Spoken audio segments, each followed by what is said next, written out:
Six Nations 2026, folks. Team of the tournament. Let's go through. We'll make it 23. I've got 15 spots on the board, but we will include a bench for the team of the tournament as well. We'll go through who were some of the top performers and their stats. You guys can let me know your thoughts. I've kind of done this by going with my gut feel and then looking up the numbers on that player. Were there other people in the same positions who maybe stats say were better than what my gut feel was the first choice? But yeah, you guys can let me know your thoughts. We're going to start kind of in the order that I picked them. Left wing, I feel like is a pretty easy call. I will be surprised if there's anybody's pick for a team of the week that doesn't include 9-try Louis Bielbiere on the left wing. It's another incredible campaign for that young man. His ability to chase a kick is second to none. You can have your arguments about who's the best winger in the world, but as a kick-chasing winger, he is top of the mountain. So 9 tries, also has 4 assists. He's got the most line breaks with 14. He's third for run meters. The guy is an absolutely incredible player.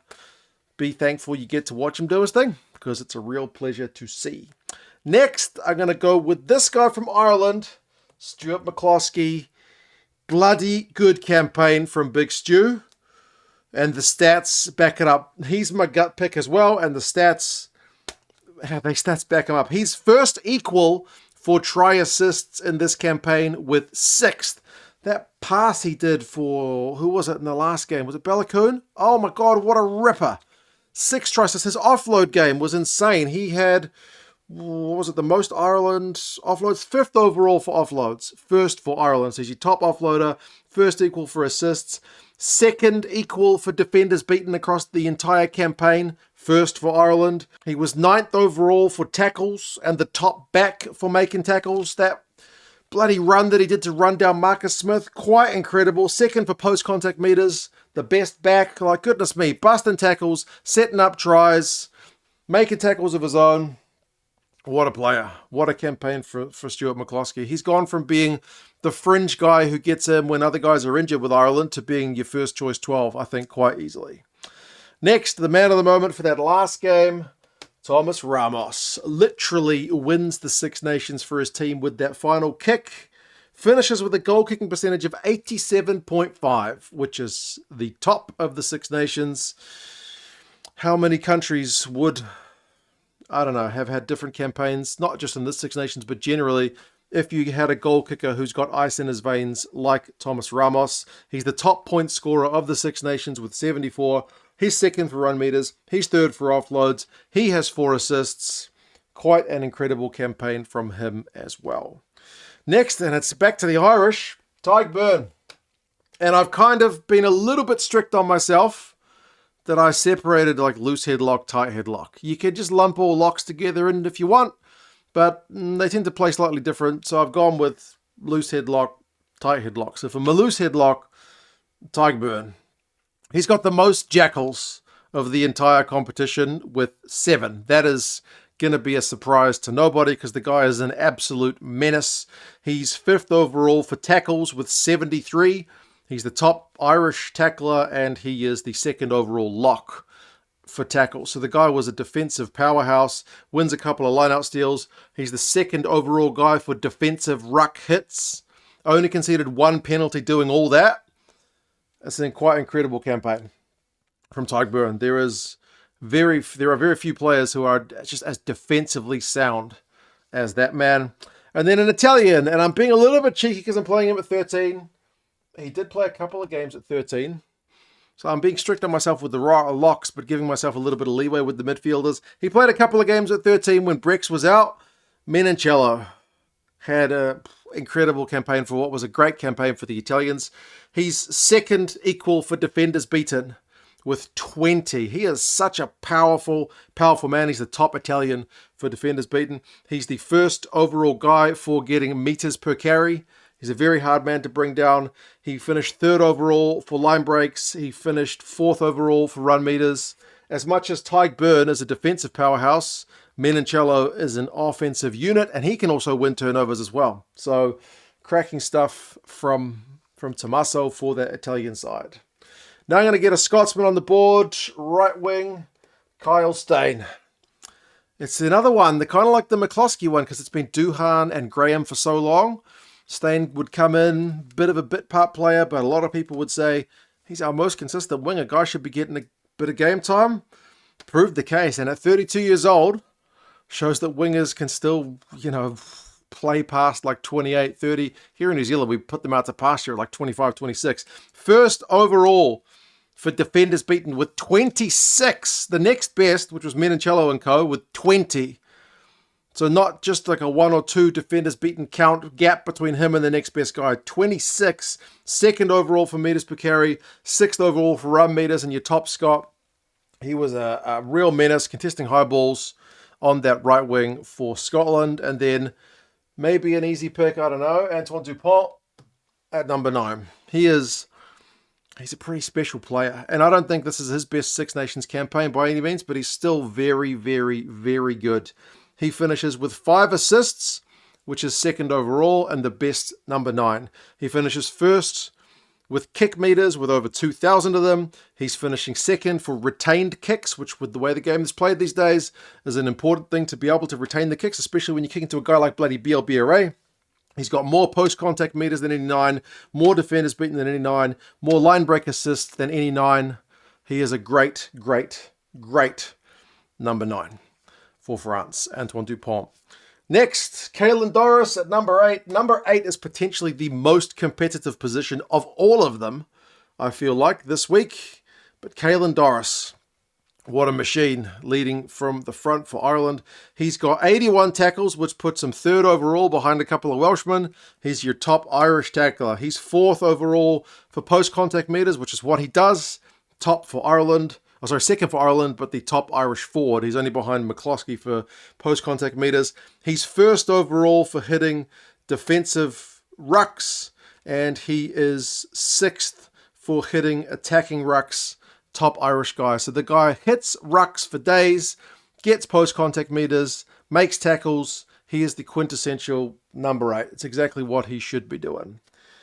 Now, one that did not go with my gut, that I was swayed by the stats.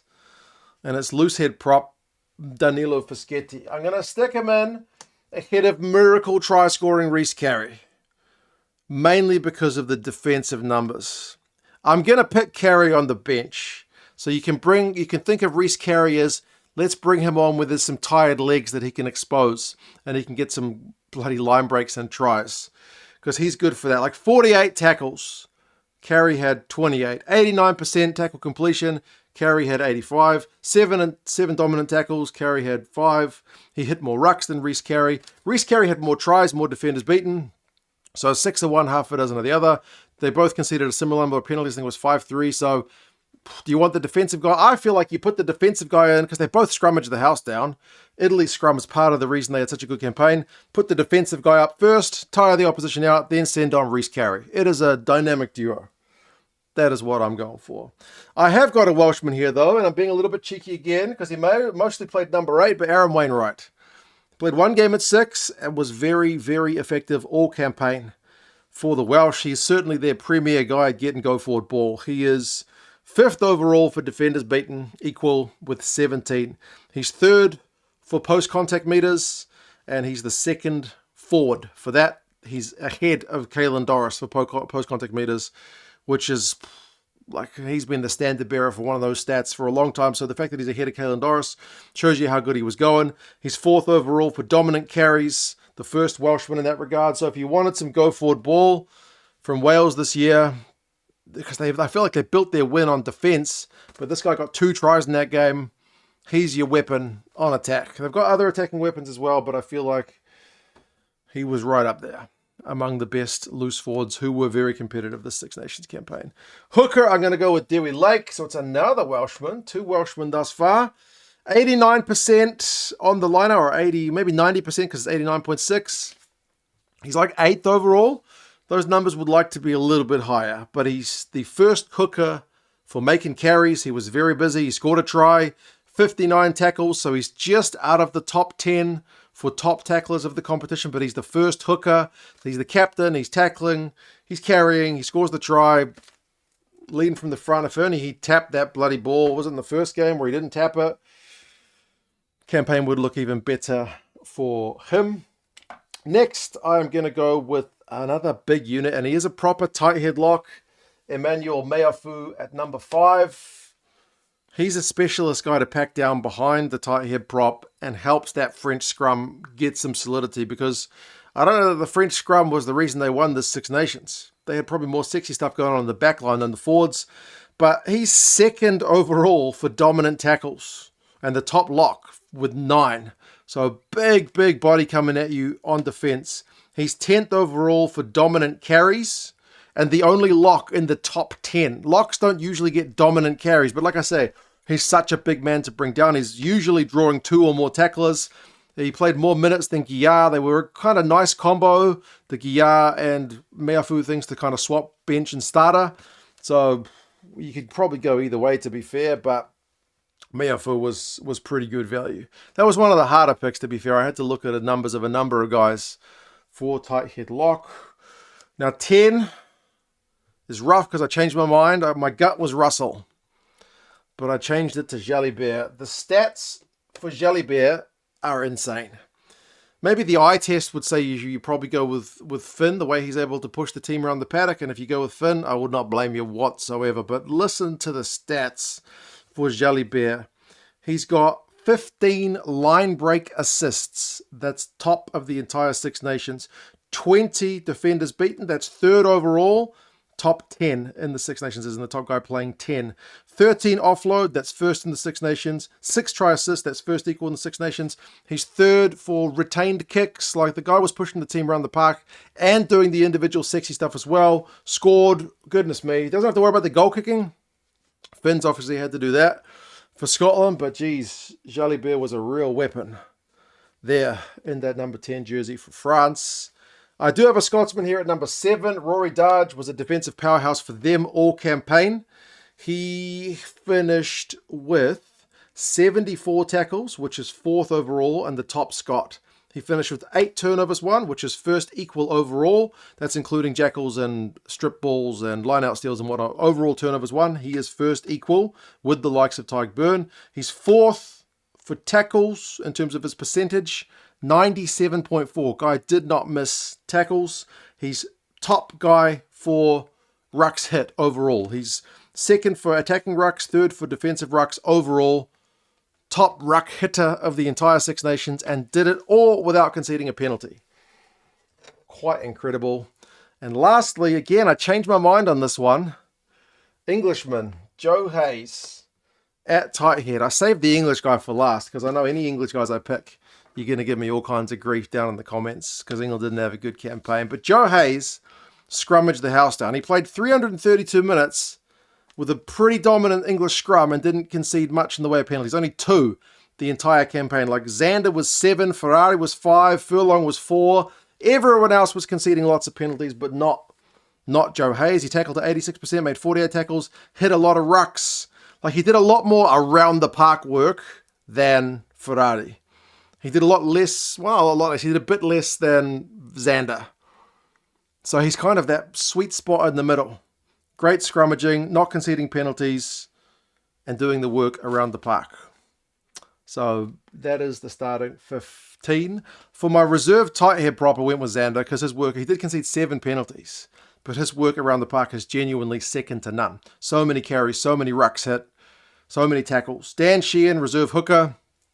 I think he's probably didn't get the best out of him until maybe that last game, but he still looks good. He's a bit like Dupont in that, like he's one of those guys that's been so good in the past that he's almost competing with his own shadow to live up to the expectations at times. Guillard, I did stick on the bench because he was exceptional. Him and Meafu are a good duo to replace each other because they both split the minutes pretty evenly. Ollie Chesham for another Englishman. I think he had a very good campaign, whether it's at lock or loose forward. If you want the lock who's going to get you like line breaks and tries and all the sexy stuff, Chesham was certainly the most effective guy in that regard. Lorenzo Canone from Italy is among so many good number 8s this campaign. His stats are also very good in terms of his attacking and defensive stats. Like there was I could go for an honourable mention list of basically every number 8 in the competition. Ben Earl, Jack Dempsey, you could go on because they were all very, very good. I've picked 2 of them in my bloody team. But yeah, Lorenzo was very good. Gibson Park is my backup number 9. His numbers are not as good as DuPont's, but it's another one of those where the eye test, you could put an argument for Gibson Park, the way he gets the quick recycle ball going and gets Ireland moving. And then Tommy Freeman as the other back on the bench, whether it's on the midfield or whether it's in the wing. He was busting tackles, getting go forward ball. And yeah, with the likes of Freeman, you can jig the back line around if you're picking it as an actual team. Freeman can cover the midfield and the wings. Ramos can cover 10. Kyle Steyn can cover centre. Bielberry can cover fullback. Minicello can cover multiple positions. So 6-2 split for my team of the tournament. You guys let me know your thoughts. Thank you for all the support and likes and comments and subscriptions over the Six Nations. It's been a fantastic campaign. People on Patreon would have seen this video 2 days earlier. So if you want to join those people, there's a link down in the description to Patreon. All the people who've done Buy Me a Beer down in the description as well. Thank you guys so much. The support has been incredible. But yeah, thanks for being here, guys. It's been a cracking tournament. You guys let me know your thoughts. Teams of the tournament are always a kind of controversial one. So many players you could switch out. These are the ones I went with. I had my mind changed by some stats a few times. But anyway, you guys take care, and I'll talk to you guys again soon. See ya.